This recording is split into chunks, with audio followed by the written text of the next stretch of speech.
Welcome to Remedion. Thank Can you. you please introduce yourself for starters? Yeah, so my name is Paul Tracey. I'm Professor of Innovation at the Judge Business School at Cambridge. I'm also co-director of the Cambridge Centre for Social Innovation, which is a research centre at the Judge Business School. And most of my work is around studying innovation from an organisational perspective, with a particular focus on social innovation. Exactly. So yeah, I had some questions about that because you've been studying institutions, social entrepreneurship, through also like organizational stigma, identity, through a social innovation lens. What has inspired this research agenda, and how has it evolved over time? Yeah, so I didn't start off as a social innovation researcher. So my PhD, which I did at Stirling University in Scotland, that was not a social innovation PhD. That was just a regular organisation theory PhD. And it wasn't until I started my first faculty position at Cambridge in 2003 that I started to study social innovation. And the impetus was really, we had a program there, a course at that time, a master's in community entrepreneurship. And I was teaching on that program. It was a program set up by my colleagues Helen Haw and Eileen Rubery. And I was just really captivated by the students. They're like an amazing group of students. They were non-profit leaders, mostly from the UK. And they were really interesting people. They were really passionate about what they were doing. And I just kind of, I suppose, got really interested in the sort of work that they did. I also got to know a lot of them, and so that gave me access to their organizations for fieldwork and so on. So it was really actually in the classroom, teaching social innovators, or community entrepreneurs as they were called at the time, that really sparked this interest in social innovation. And the early work that I did, most of it was on social and community-based organizations, social and community-based enterprises. But over the years, I guess the main thing that's changed is the types of organization that I've studied is also broader. So I'm still interested in social entrepreneurs, but I also study social movement organizations, NGOs, companies, public organizations. And so whereas my early work was focused on social innovation and social ventures, now it's a kind of broader portfolio of different types of work. So yeah, I think that would be the main change. Yeah. Okay, and I had another questions on how this research agenda may change or has been changing, because arguably you've been studying social innovation kind of issues over 20 years, and I can imagine that you probably see some changes over those years, and how do these broader changes in societies influence how you think about or how you study social innovation? Yeah, I mean, obviously, like 2003, that's 23 years ago. That's quite a long time. And there have obviously been a lot of changes in society. I guess the two most obvious ones that we might think about are technology, for example. So the way that AI, social media, digital transformation, all these different issues have transformed the way that social innovators work, I think has been a really significant change. And the other change, I suppose, has been around polarization, social and political polarization. So you see that I think social innovators maybe have to work harder now in order to build coalitions, build consensus around what they're doing. So I guess those would be the two big sort of macro changes that you would see for people who are interested in social innovation. But at the same time, the core work of social innovators and what social innovators do, like it's still the same. Over the past 20 years, over the past 100 years, that hasn't really changed. And you still need it very much. It's still definitely needed. But if you're wanting to address a particular social problem, you've still got to frame it in a particular way so that it makes sense to a whole range of constituencies. You've still got to position your solution as the one that makes sense amongst a range of many possible alternatives. You've still got to pull together the resources that you need to make this solution work. You've got to build coalitions, relationships. All that stuff is the same regardless of whether there's a new technology or not. So I see, yes, there's been change. Society in 2026 is not the same as it was in 2003 or 1973 or whatever. But the core work of social innovators, much of it is kind of the same. And a lot of the ideas that you see in social innovation are actually very old ideas that are kind of being adapted or reformulated for the present time. So there's been a lot of change, but there's a lot of stuff that's the same as well. It makes me think, actually, I'm surprised, but what you're saying makes me think about that maybe framing may be different, like the framing strategies may be different in a polarized world, because maybe with a like with a side of polarization, you can. I don't know. It's I think so because you're having to appeal to perhaps a broader range of views. You haven't appealed to a set of constituencies, a set of stakeholders, who maybe have deeply entrenched views that are opposite to yours. And so thinking about how, as a social innovator, how you engage with that, whether you try to reason or pacify, or whether you push against, what are the effects of these things? I think that's whether you focus on the other side. whether you focus on the other side. That's right. That's right. And of course, the people on the other side, they also have their own strategies and ways of framing and talking about issues, and sometimes that they are very effective. Yeah. I would say sometimes more effective, exactly. you might say. Yeah. And so, yeah. But yeah, so I think polarization, political polarization, social polarization definitely has affected the social innovation landscape. And we see that right at this moment in time, of course. Okay. So my next question is not on social innovation per se, but it's more on literature on organizational stigma that has seen a surge in recent years. Do you still see some opportunities, something that is underexplored at the moment? Yeah, absolutely. I've been studying organizational stigma for, I think, since about 2012. Okay. Thereabouts, and I was inspired by. I know you had Brian Hudson. He came to give a talk here at Storm, and so I was inspired by his paper with Gerardo on men's bathhouses, which is I still think is the best paper on organizational stigma that's been written. And so when I read that paper and I was doing work on social innovation, I started to see the dynamics of stigma and stigmatization everywhere in and around organizations. So I was doing a participant observation study of a social enterprise in the east of England that was supporting migrant workers. And there was a lot of stigmatization attached to the migrant workers in the local community that then became attached to the organization itself. And so that was where my interest started. And at that time, there weren't actually that many papers on organizational stigma. So it was quite easy to frame a question, make a contribution. Yeah. Now it's got somewhat harder, but there's still many opportunities to make a strong contribution. I think where we've kind of reached or we're getting towards the end of the road in terms of org stigma is a lot of the papers at the moment are looking at a set of stigma management strategies that organizations use to deal with the dynamics of stigmatization. I think there are only so many stigma management strategies that one can have. And a lot of the stuff you see now is like a small variation on what's already being said. So I think that's there's less opportunity there. I think the opportunities lie in part on the audience side. So I think a lot of organizational stigma researchers have not delved into the details of how different types of audience might engage in stigmatizing processes, the variety across different audiences. That has been somewhat played down. So I think that's one really important area that people can push forward. And the other is the micro foundations, the micro dynamics of stigma inside organizations. So what's it like? What's the experience of belonging to an organization that's stigmatized, or being part of a stigmatized group inside an organization that may or may not be stigmatized? I think there's a lot of opportunity to push there. So that's the sort of two areas that I would see would be exciting in terms of theory building and theory development. That's moving away from this kind of stigma management sort of stuff, which is I think we've done that probably already. Okay. So next question is more about real-world impact. You are a co-director of the Center for Social Innovation at the Cambridge Business School.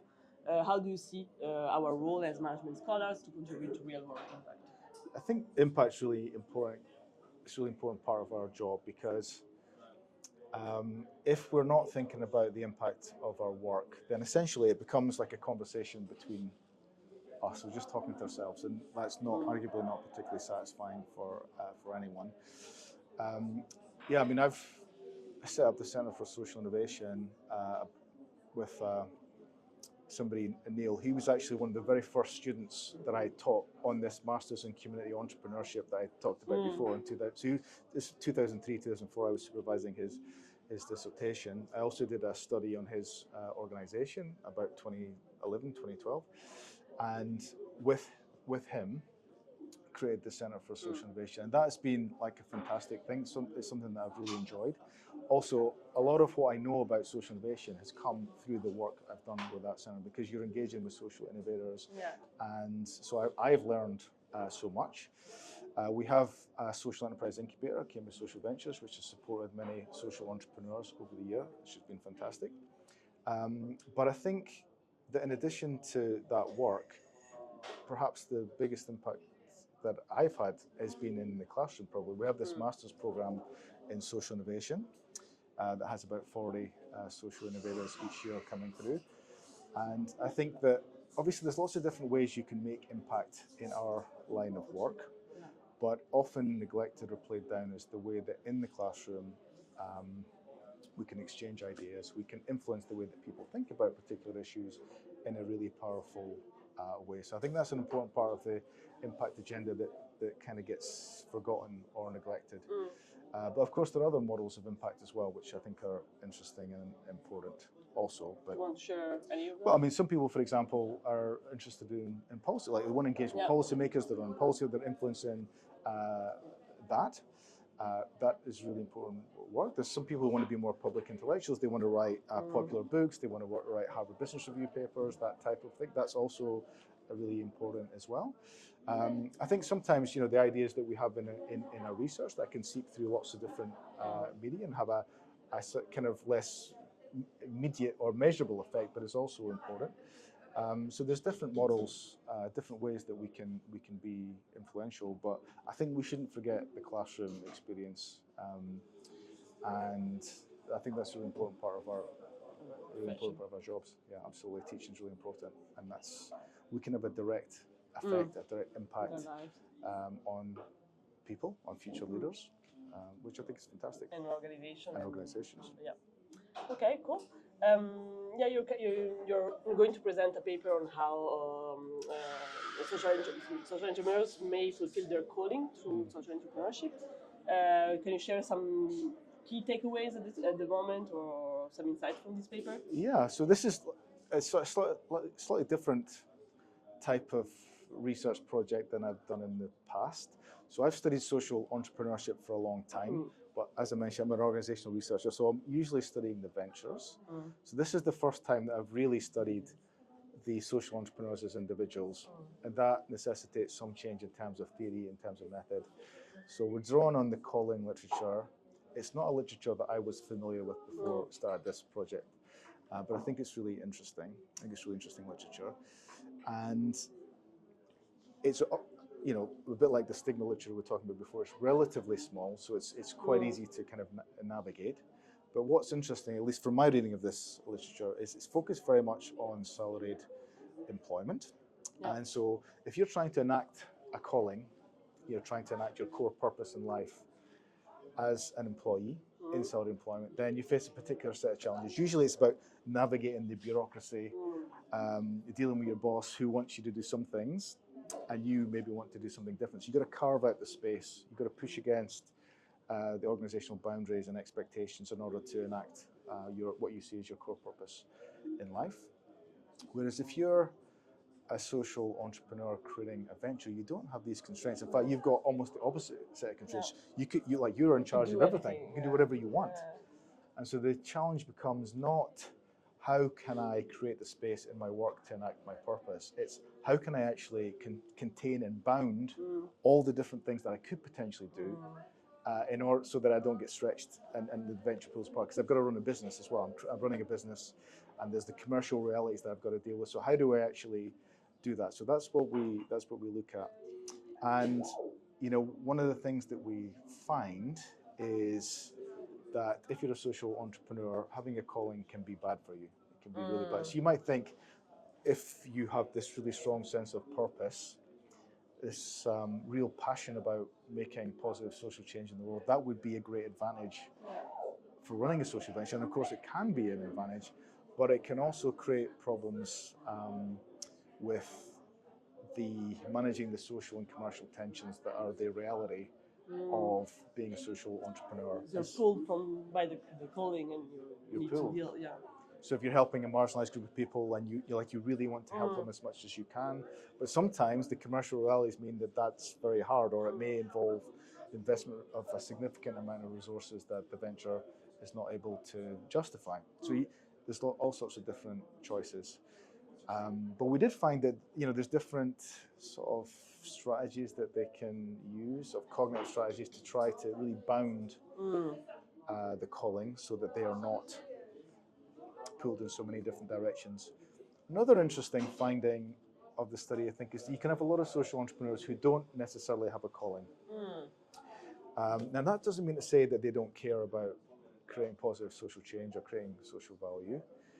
It just means that it's not a core obsession, if you like, or it's not like there are other. Later, maybe. It came later, yeah. There are other aspects of the identity that they nurture as well, and some of those ventures can also be very successful. And in fact, some of these ventures might even scale more than those other ventures that are run by people who are more focused on enacting their calling. So, I mean, I'm sort of reluctant to make too many claims about causality between calling and venture performance, because our data doesn't really allow us to do that. But there's something really interesting about maybe being colder or more rational about it. That's right. You got to make exactly. So you're driven by the logic of the commercial logic or the commercial realities of running a venture, but also thinking about maybe the population as a whole rather than particular individuals, for example. Okay, very good. And finally, a question that we ask all of our guests. So what advice would you give to people like us, or PhD students or junior scholars? Well, I mean, the first thing, this is a fantastic career to have. Like being a business school academic, business school professor, like it's an amazing job. I mean, I love this job because, you can study pretty much whatever you want. You get to talk to loads of really interesting people, interesting research sites. So it is a great profession. It's harder when you start out, I would say. And of course, it has its frustrations like any other profession, but it is a great job. I mean, so there's lots of different pieces of advice that one might give. But I mean, I think on the research side, I think it's important to think not just in terms of individual papers. So I think when we start out, there's a sense in which we need to focus on a paper, and that kind of absorbs our focus, our attention for a while. But when you're designing a set of research projects in the early days, I think it's important to think about a broader set of issues or questions, so you can scale your research into an agenda, build a research identity around a set of projects. I think that's really, really important. I think it's also important to emphasize that there are lots of different templates or models for success. So, I mean, obviously people think a lot about this kind of the research focus, publishing in particular journalism, but there are lots of different ways that you can be successful in this career. There are lots of people who've had really interesting careers, focused more on teaching and executive education, focused more on impact. So, I think when you're starting out, a lot of it's a sense of what sort of career do I want to have? There's no one best way necessarily to do this. So I think that's really important. I'm trying to think. I did have a list of. I've forgotten what the list is. No, maybe like if you had to start all over again, would you do anything different?